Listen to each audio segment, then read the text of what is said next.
Dan pemirsa, saat ini juga untuk unsur persidangan semuanya sudah tiba, tinggal menunggu kapan persidangan ini akan dimulai. Dan kita kembali lanjutkan perbincangan kita dengan Sandi Salihin dan juga Prof Jamal, karena Mbak Sandi ini masih banyak sekali begitu ya keperluan lain di sini. Mungkin kita fokus dulu ke Mbak Sandi dan ke Pak Jamal juga. Mbak Sandi, kalau kita lihat di sini tadi juga Mbak Sandi sempat berbicara kepada saya bahwa saat ini Mbak Sandi dan juga keluarga kondisinya nervous. Iya. Ini nervous kenapa nih? Ya, karena ini hari besar buat keluarga kita.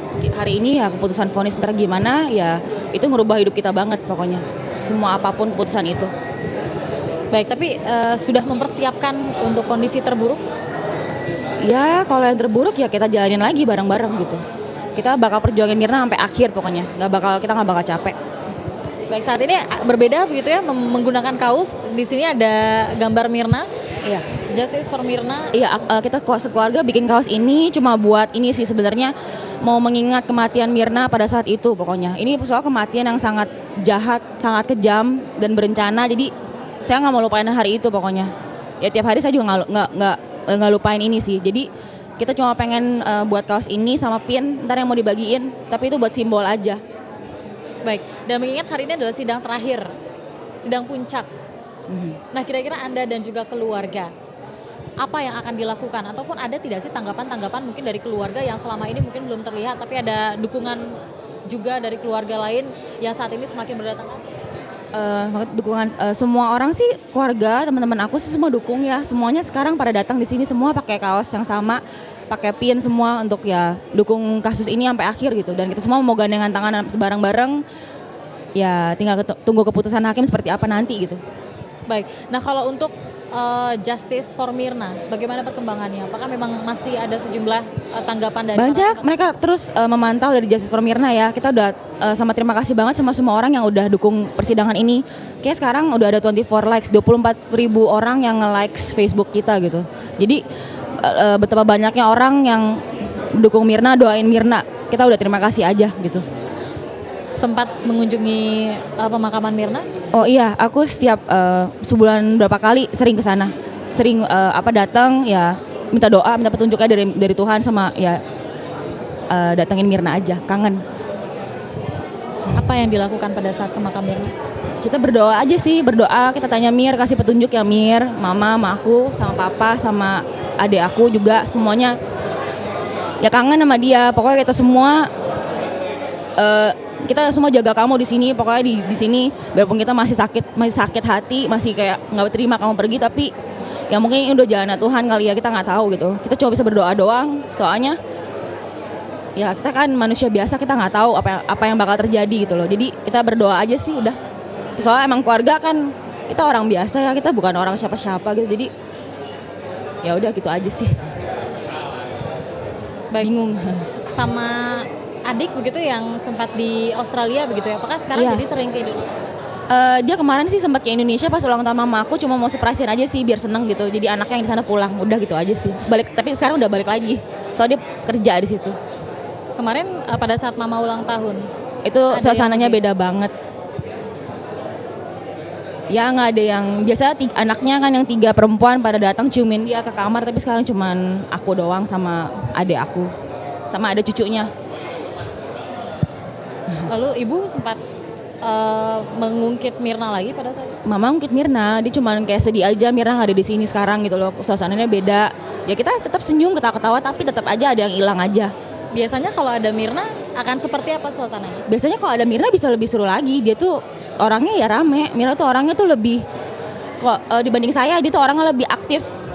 Biasa dia duluan yang beli kue, kalau sekarang saya yang beli kue gitu loh. Kan dia bisa bilang kakak lah, kan beda 10 menit, tapi dia keluar duluan gitu. Iya.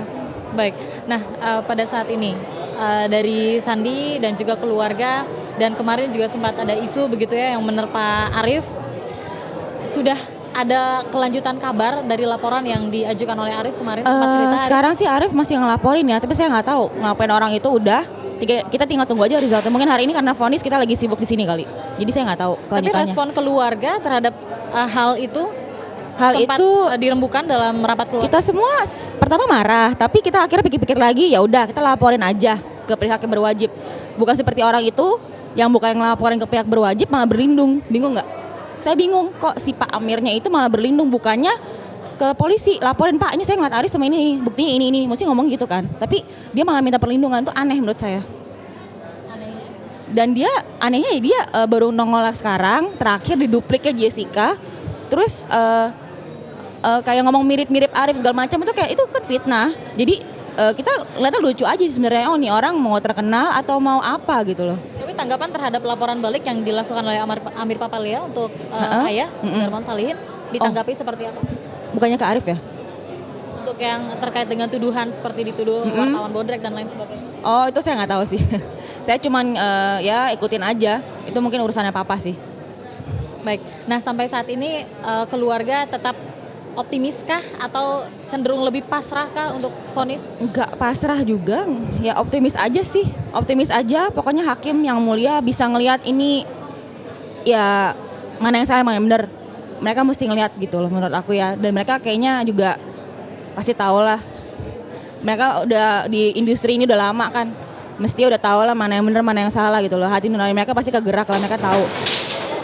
Baik, tapi terkait begitu ya, terkait dengan tanggapan dari sejumlah pihak begitu ya yang selalu membandingkan antara logika hukum dan juga fakta-fakta yang seharusnya ada. Anda menanggapinya seperti apa? Gimana sorry? Fakta-fakta yang seharusnya ada dibandingkan begitu ya dengan hal-hal yang telah Anda lalui tapi tidak bisa diakomodir dari segi hukum. Anda menanggapinya seperti apa?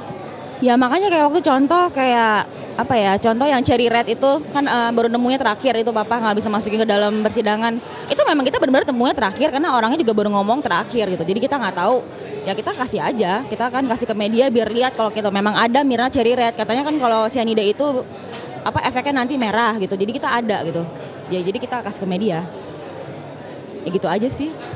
Baik, kalau misalkan Anda kan selalu menghubungkan begitu ya, ketika temannya meninggal begitu, di mana posisi Jessica? Kenapa Jessica tidak datang? Kalau memang tidak salah, kenapa dia takut begitu untuk datang? Tapi ternyata hal-hal yang seperti itu kan tidak bisa begitu diakomodir dari sisi hukum. Iya. Nah, Anda berharapnya seperti apa?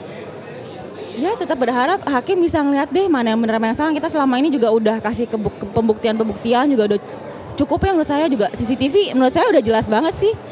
Emang namanya orang kalau udah berencana mau ngeracun nggak mungkin kasih lihat ke kita gitu karena dia udah tahu apa yang bakal dia lakukan, jadi nggak ya pasti ngumpet-ngumpet gitu. Kalau emang semuanya ketahuan semua penjara tuh penuh gitu aja sih ya. Baik.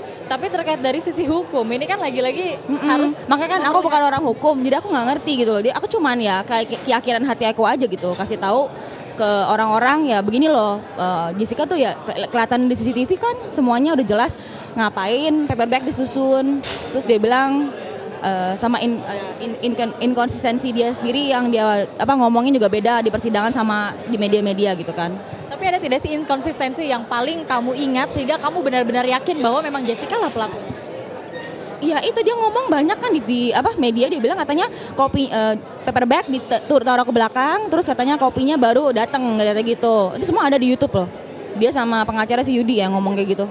Kan semua di Justice for Mirna ada komplikasi ada YouTube-nya linknya bisa lihat di situ, semua ada ditaruh di situ. Semua pembuktian ada di situ juga. Oke, jadi sampai saat ini masih yakin bahwa Jessica adalah pelakunya dan juga masih sangat berharap begitu ya bahwa pelakunya akan dihukum seberat-beratnya. Baik, terima kasih sekali Mbak Sandi Salihin. Salam juga buat keluarga, semoga tegar apapun hasilnya pada saat persidangan ini. Kita berharap ini adalah semata-mata untuk kebenaran.